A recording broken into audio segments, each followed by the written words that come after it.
Well, welcome back to my channel, and today we're going to talk about Disney pin trading tips and secrets. Now, I'm a big enthusiast. I love pin trading. I have over like 200 pins, I think, and it will continue to grow because I just love pin trading. I love buying pins, and I like the experience of the activity. Plus, for a bonus, you don't have to go into a park to pin trade. You can do it at the Disney stores, you can do it at Disney Springs. So even if you aren't on vacation, you can still have that touch of magic, the Disney magic, just by pin trading in the local area around you if you have that opportunity. Alright, so let's get started. So I guess we'll start off with some tips. So the first one would be to wear a lock back on the pins that you don't want to trade. Now for me, if I don't want to trade it, I don't wear it, just so there's not that like awkward moment you're like, ooh, not gonna give you that one. But I leave all the ones that I want to keep at home. I just bring ones that I'm like, no, I can trade, this is worthy, I can get something maybe a little better for it. But if you do have all the ones that you own on your lanyard or whatever you have that you use to carry your pins in, just use a lock back. That way it doesn't accidentally fall off and then you end up losing the one that you really wanted to keep. And so the second one I kind of already mentioned was that Disney pins are sold everywhere. So they're sold in Disney stores and Disney Springs and downtown Disney if you're in California, which is the same thing. The hotels, the parks, but you have to pay to get into the parks. But anywhere there's Disney, you can probably find a pin board or a pin lanyard or someone who will trade with you. You can buy a starter kit that has pins, like I'd say like 5 pins in it with a lanyard to get you started on pin trading. But you get My Magic Way vacation package and you get the Water Park Hopper Plus option. That provides you with the coupon where you can get a free kit. So they'll give you 1 pin and a lanyard that you basically already paid for. It's like a free perk for staying there. So then you don't have to buy one and you've already got a pin to trade. But anyway, you can buy the starter pins, buy the starter packs. They're like $30 to $50, I think. But you get like 5 pins and you get the lanyard, and then you just go from there with pin trading. Also, you could buy them, like I mentioned before, you can buy a bunch of pins off of Amazon or eBay or something, and you can trade those. So you already have pins set aside to trade if you know that's what you really want to do during your vacation. Alright, so the next tip is that cast lanyard pins can only be, or cast member lanyard pins can only be traded with a cast member. Only the cast members have the cast member pins, and also the hidden Mickey pins are the new cast member pins. So those have a silver backing and they will say cast member on them. But if you're ever looking for a cast member specific, you have to go to a cast member, which can be a custodial, could be someone generally not in food, but custodial, the gift shops, maybe recreation. Just it depends on like what their job is and if they choose to have pins on them that day. But either way, some are cast member specific, some you can trade with locals around you. People will come into like a certain land and they will set up their stuff, and they'll have their gigantic notebooks full of pins, and you can look through them, you can try to trade, although those people are usually like the big dogs and they have the really big pins.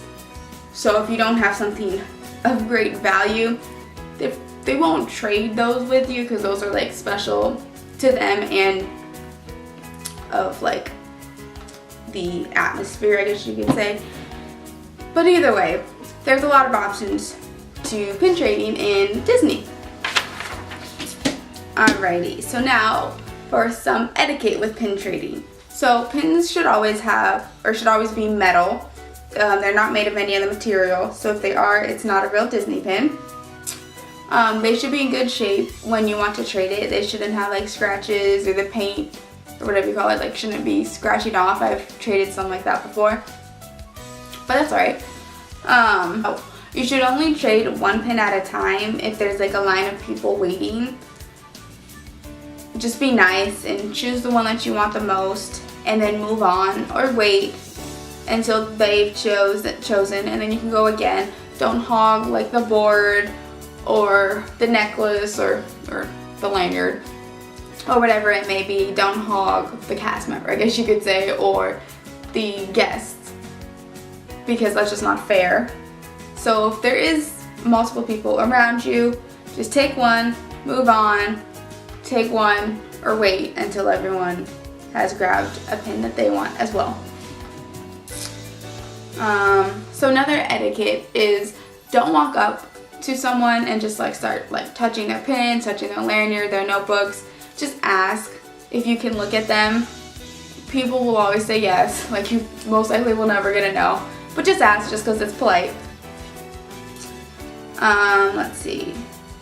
When pin trading, mostly having to do with guest on guest interaction, just offer a pin that they don't have or that you think is of value to like their collection, because that's what they're looking for. They're looking for something to add to their collection and to also just create like it's like a transaction without money basically. Sometimes there is negotiating, like, oh, I'll trade you these 2 pins for that 1 pin because that 1 pin is worth 2. So it can get a little crazy. But if you're just on like the mellow side of pin trading, cast members will always trade with you. They'll never say no. They don't really care what you offer them because they're just having fun interacting with you. But if you're interacting with a guest, offer them something of value that you think is of value or that they think is of value. And generally, someone will point out, "Ooh, I like that pin that you're wearing on your necklace or lanyard." I gotta stop saying necklace. So in addition to what I was just saying, pins can only be traded. So even though pin trading is like a transaction between 2 people, you don't buy pins off of other guests or cast members. You trade pins. So you have to buy pins or get pins in order to participate in the activity. And the last note about etiquette is you can ask a cast member if they have a hidden Mickey pin. Now usually you can see it, especially if you're like me and you got like nano eyes and you're like no, it's like spotting it. But they're just pins with tiny little Mickeys on them. Sometimes they're a little more noticeable than others. But generally, if you look long enough, if you take your time, you can see them. You don't need to ask, but you can always ask. Some cast members though, they have like a little board. It's like this big, and they clip it to their waist. That's usually like custodials or people who just don't want to have a lanyard on. And sometimes, actually, they might do it with their lanyards too. But anyway, they'll have it backwards because some cast members like to get you and they like to do mystery trades.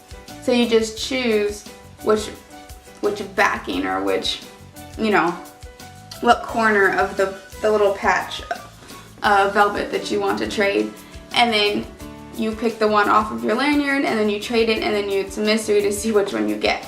Other cast members will have them showing and you can, pick out that one. But some people like to have a little fun basically, which isn't a bad thing.